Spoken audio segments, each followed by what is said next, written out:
Tony Brown. We're going to ask him a few questions. He's going to enlighten us with some of his knowledge and life experiences. It's going to be very exciting. So, Tony, why don't you let him know what you do? My name is Tony McLean Brown. People get a little mad at me because I use all three words, but if you Google Tony Brown, you get lots of great results with entertainers, reporters, sports athletes. I'm just Tony McLean Brown. I'm a management consultant with Public Consulting Group out of Boston, Massachusetts. Originally, I was primarily focused in computer science, but now we work in health, human services, and education. That's a mouthful. Yes, and I can't wait to hear all about it. Okay, so we have some questions here for you. So we know you have more than 35 years as a professional. We want to know what aspects of your career are you most passionate about and why? You know, the job of a management consultant is at times made fun of. At other times, we're the first people called when things aren't going the way they want. Our clients are the individuals in government, where it be hospitals, public schools, or social service agencies that are serving some of the most needy and vulnerable populations that we have in our country. And so if I had to say the single most important thing that I get out of my job, it's knowing that we dedicate our lives to helping people help others. And that's really sustained it over the last 3 decades. That's exciting. It sounds like it's pretty fulfilling work. All right, for teenagers or young adults that don't know what they want to do with their careers, how would you suggest they discover what they are passionate about? Boy, passion is a tough thing. You know, everybody will tell you, go out and do what you're passionate about. And then because you're passionate, you'll be able to work hard. I actually came about it, and certainly my children came about it a different way. But what we did is said, no matter what you do, work hard at it, build the skills of time management, focus, discipline, and whether it's basketball, computer science, or medicine, you pick any industry, the people who are really most passionate are those who enjoy the work. The ability to do the hard work when everybody else goes home. And so what I would recommend is certainly to a high schooler or someone that's thinking about going to college, whether it's a statistics class, a social sciences class, work hard in it. Just apply yourself, do the very best you can.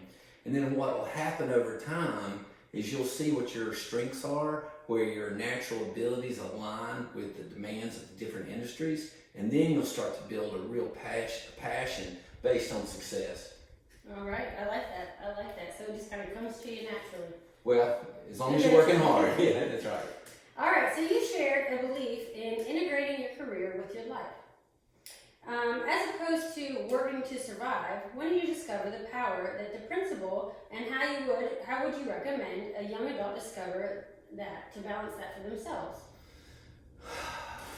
The idea came to me as a high schooler that if you are able to find friends who have common interests, if you are able to communicate with your family who have common interests, and whether it's in church, whether it's in Boy Scouts or sports or choir or anything, if you can allow yourself to include more people in your life on the things that you are called to do, the more time you will apply yourself at doing those things.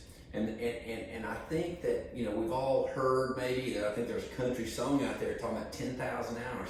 It takes 10,000 hours to become an expert at something. And an author by the name of Malcolm Gladwell, kind of made that famous. But you only have 2,000 and some odd hours that you can spend a day on something if you're not staying up real late. So it takes you about 5 years. So if you're only thinking about work or the things that are going to make you important in your career 2 hours a day, it's going to take you longer than the person who's spending from the time they wake up until the time they go to bed with their friends, with their family, with their students in their classroom, or their employees or employers who are focused on the exciting things that you're focused on. Does that make sense? I like it. Yeah, I like that. I think it does make sense. All right. What are some organizations you would recommend that assist with career development? You know, I know that it's not going to be all that insightful, but I would recommend that every student think about Teach for America. We have found over the years that some of our best talent comes from people who've had the opportunity to be on the front line, to actually be able to say, I was in a classroom, I helped these students through complicated times, maybe when they needed interventions. I know what it feels like, you know, to try to work virtually in this COVID thing, and we made it through. So Teach America gives kids that really first rung of experience where they're doing the meaningful work, they're given a ton of responsibility, and they get to see immediate feedback. I love that one. You know, there's so many organizations that are designed, their purpose is to help people in the community. And whether that's, let's take Easter Seals, United Way, Goodwill, those people, their very culture and their orientation is the idea of being service to others. And as kids come through, you know, we all talk about grades, we all talk about SAT scores, we all talk about, you know, making sure your resume looks good. But I think the real lessons to learn come from spending time helping people in the community that can use your help. Okay. And are there services out there that students can use to help them guide their way in finding, you know, careers they want to go to? Kelly, that is just a fantastic question. And I think immediately come to my mind through three ideas. Number one is there's a software out there called Tallo, TALLO.com. And what it does for students is help you build a resume, you know, an online resume that almost becomes something like a portfolio. And sure, it's got your grades in there, your test scores, etc. But it also has all your work product and all your extracurricular activities and all those special talents that if someone cares about you as an applicant to be at a job or a tech school or a college, it's all there, and it's available to them to look and to search and inquire about.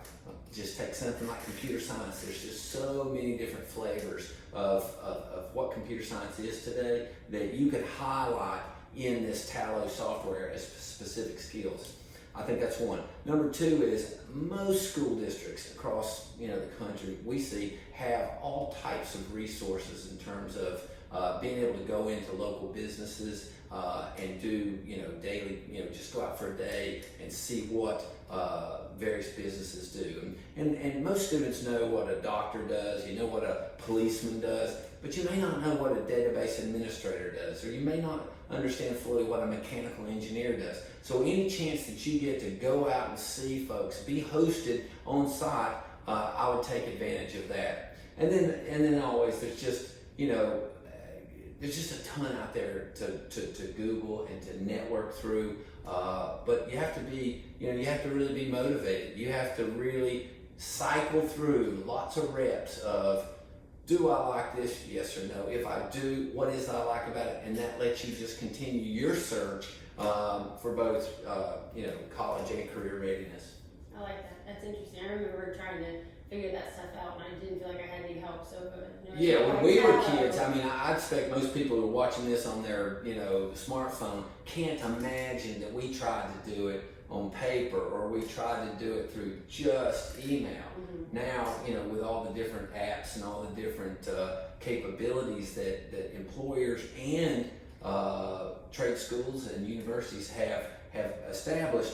You know, it's like today. So many people are doing online Zoom interviews, and it saves having to fly all over the country to do these in-person interviews. So I think the technology is a burden at times, but I also think it's given this generation an advantage that prior generations didn't have. Yeah, I would have loved to have had it as a child. Although it worked. All right, let's see. We want to talk about Happy Guide to a Short Life. What is it? What motivated you to write it? Thanks. Happy Guide. If you don't know, as well as being a consultant, he also is a writer. The book, it's a little book, and there are probably three things I'm really proud about the book, and that is when my daughter read it, she actually cried. She said, "Dad, that's beautiful." Boy, I get a little teary-eyed thinking about that now. And I believe one of these is your daughter on your shirt. Yeah, this is Julia. She's an All-American volleyball player, and this is her first cousin, Megan Bell, who was on The Bachelor and is a famous country music singer. So these are my sweethearts. Yeah.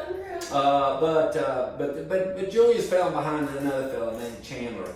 Chandler went to school with my son Miles, and when he got out of school, he came to me and he said, "Mr. Brown, I want you to know that Half Your Guys was the only book I read in high school." So it's about 40 pages, and I was real proud that Chandler was able to stay focused.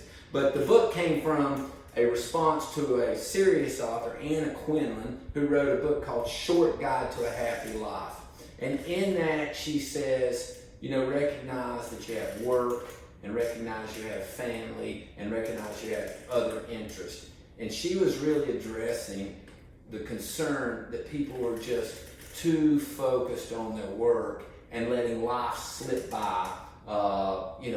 As the years go by, as the days go by, you just spend more and more time at the office, and you don't make your kids' volleyball games, or you don't make their lacrosse games, or you don't make the music concerts because you're at work and you're too focused on work.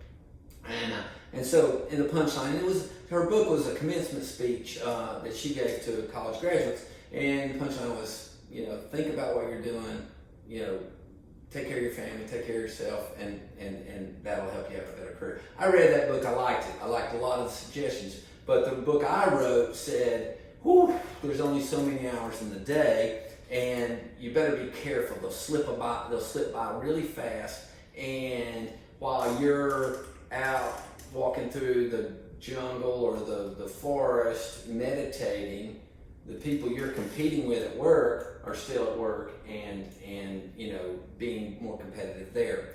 So my approach was pretty much like I explained early on to the students is, if you can get your family and friends, your work, and your extracurricular activities to all line up, no one can ever tell at any time, are you hanging out with your family, are you goofing off, or are you doing your work? And let me give you an example about this, and I have three of them. The first one would be, we sold a bunch of work down in Texas, and Mr. Cottrell was our client. He was all into bull riding.